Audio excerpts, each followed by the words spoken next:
हमारे साथ बीजेपी की राष्ट्रीय प्रवक्ता रुचिका अग्रवाल जी हैं। हम बिहार के चुनाव पर बात करने जा रहे हैं। बिहार की जो जीत हुई है, इतनी ऐतिहासिक जो बढ़त के साथ एनडीए की हो रही है, उसमें आप क्या कहेंगे? नमस्कार, वंदे मातरम, मेरी सबको राम राम। ये जो जीत है, ये मोदी सरकार के ऊपर विश्वास की जीत है। ये नीतीश जी के सुशासन की जीत है। ये जीत है मोदी जी के वादों की।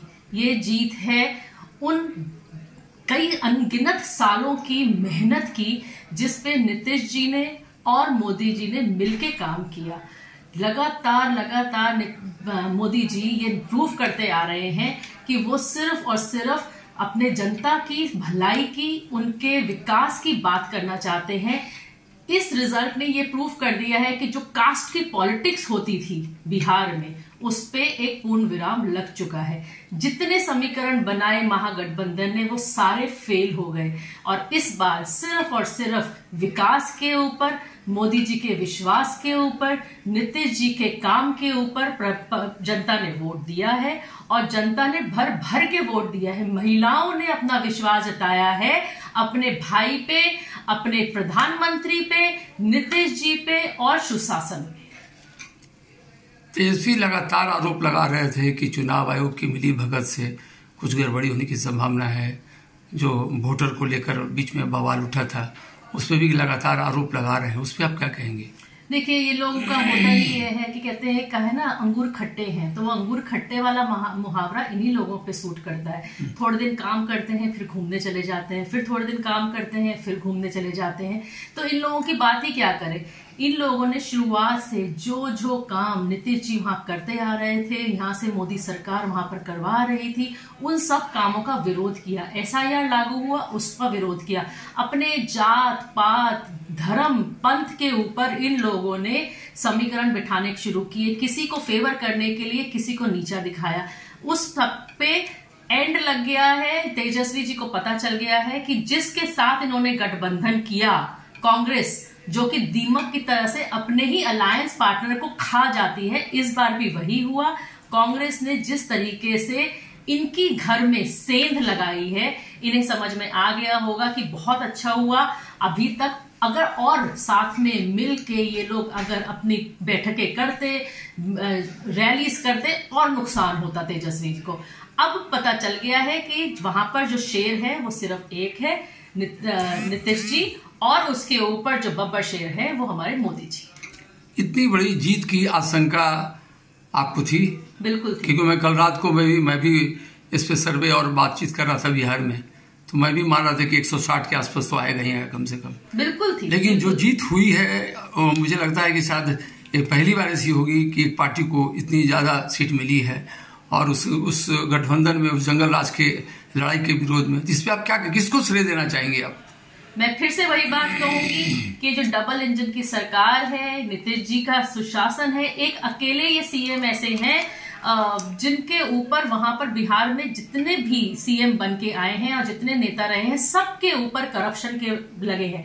उनका तो हमें पता ही है, लालू जी का क्या हुआ है, बेल पे बाहर छूटे हैं, बीमारी का बहाना करके। तेजस्वी जी का क्या हाल है, वहां पर जो करप्शन का हाल था, जंगल राज जैसे आपने कहा, बहुत बुरा था। और नीतीश जी वहां के एक अकेले ऐसे सीएम हैं जिनके ऊपर कोई भी करप्शन का आरोप नहीं है। वहां की माताएं, बेटियां, बहनें, युवा, हर कोई नीतीश जी को आंख बंद करके अपना नेता मानता है और उसी का नतीजा ये है कि ये बम्पर जीत हुई है। सबको पता है कि नीतीश जी बहुत अच्छा काम करते हैं और यहाँ से मोदी जी जो कुछ भी करना चाहें अपनी बिहार की जनता के लिए वो करते हैं। उसका ही नतीजा है कि इतनी बम्पर वोटिंग हुई, लोगों ने बढ़ के वोट किया है। हैरान थे हम लोग कि उस दिन दोपहर के 1 बजे तक करीब 45-50% वोटिंग हो रही थी, जो एवरेज चल रहा था। उसी की वजह से आज हम लोग इतने अच्छे मार्जिन से बाहर निकल के आ रहे हैं, जीत के आ रहे हैं। इस जीत का सबको श्रेय जाता है वहां के कार्यकर्ताओं को, वहां के नेताओं को, हमारे आदरणीय प्रधानमंत्री मोदी जी को, नीतीश जी को और वहां बिहार की जनता को, जिन्होंने फिर से एक बार मोदी सरकार पे, एनडीए पे, नीतीश जी पे भरोसा जताया। इस चुनाव में की सबसे बड़ी खासियत रही कि महिलाओं ने, युवाओं ने बढ़ चढ़ के हिस्सा लिया। इस पे आप क्या बोलेंगे, आप क्या कहेंगे? देखिए, मैं कुछ रिपोर्ट्स देख रही थी और उसमें जिस तरीके का इन्होंने महागठबंधन ने धर्म और पंथ के हिसाब से भी, जात पात के हिसाब से भी इन्होंने बंटवारा करने की कोशिश की थी। वहां पर जो लाइन लगी हुई थी ना वोटर्स की, उन वोटर्स में हर कास्ट का जो महिलाएं भी थी वो भी बीजेपी को, मोदी जी को और नीतीश जी को वोट दे रही थी। जब उनके अकाउंट में पैसा आता है ना, जो अकाउंट में पैसा देने का विश्वास जो उनको था और वो विश्वास पूरा हुआ, जो वादे पूरे हुए, उनको फ्री में गैस सिलेंडर्स मिल रहे हैं, घर मिल रहे हैं, अच्छी एजुकेशन मिल रही है, काम मिल रहा है हर एक के पास। वहां की सरकार भी, राज्य सरकार भी और नेशनल से भी, बीजेपी की तरफ से भी, जिस तरीके से उनके अकाउंट में पैसे भर भर के आ रहे हैं, उनको सपोर्ट मिल रहा है, उनको खाना मिल रहा है, एजुकेशन मिल रही है, काम मिल रहा है, युवाओं को रोजगार मिल रहे हैं, अच्छी सड़कें बन रही हैं, गांवों का छोटे छोटे लेवल तक में विकास हो रहा है, हर तरीके का इंफ्रास्ट्रक्चर वहां पर तैयार हो रहा है। और वो वाले लोग हट गए हैं जो ये कहते हैं बिहार में तो अब विकास हो ही नहीं सकता, बिहार में तो पॉसिबिलिटी नहीं है, सड़कें बनना पॉसिबिलिटी नहीं है। आज वही महिलाएं लाइन में लग के कह रही थी